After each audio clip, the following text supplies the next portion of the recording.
ExciteBike was released in October of 1985 and is one of the NES's Black Box launch titles. It's easily one of my favorite Black Box games due to its level editor and easy to pick up and play gameplay. The game itself is quite short if you stick to the pre-made races, and it's fairly easy to master. It doesn't matter if you're playing under Selection A or Selection B under the main menu, the game's mainly a time attack. The Selection A allows you to do the races alone without any other racers on the track, and Selection B adds racers, although it doesn't really matter if you're passing people or not, because your rank is all determined by your time anyways. The other races are much more like obstacles than they are like people competing with you. In order to get a really good time, you need to properly stick your landings. You can do this by landing each jump in the same angle as the surface you're landing on. So if the surface is flat, you're going to want to have the bike land at a flat horizontal angle.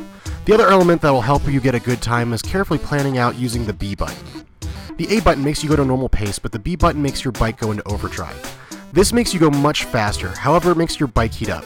If you use overdrive for too long, your bike will overheat and you'll have to pull over to the side of the road and wait for it to cool, defeating any of the games you may have made by overusing the B button.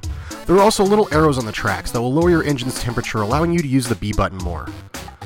Running into other bikes or other racers on the road will knock you off your bike, forcing you to get back on your bike and then get back up to speed.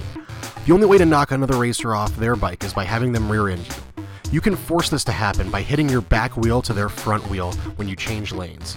This will count as a rear-end collision and knock them off the road. There's really nothing to gain by doing this, but it's a lot of fun seeing your opponents fall off their bikes. What makes ExciteBike an extremely interesting game is the ability to customize and build your own tracks. There are 18 different track pieces that you can put in place, ranging from fairly small to large. Building your own track is really easy.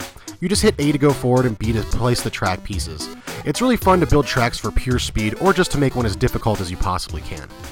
The game lets you play your custom maps in both Selection A or Selection B. Playing in Selection B with your own maps is fun because you can make an impossible track and just watch the computer players fall over and over again.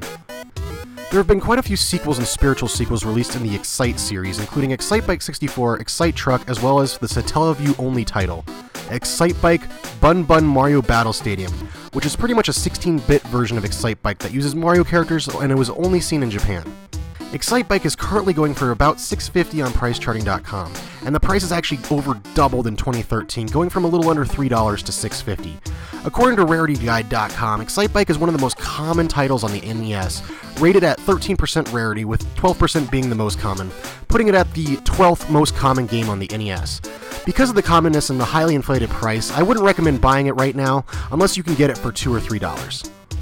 ExciteBike is one of the most classic black box games on the NES. Despite how short it really is a super fun motocross game and could even compete with the likes of Trials HD for the Xbox Live Arcade in terms of fun.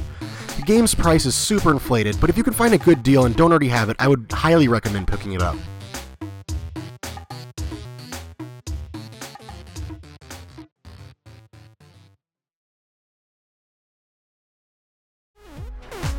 Yeah.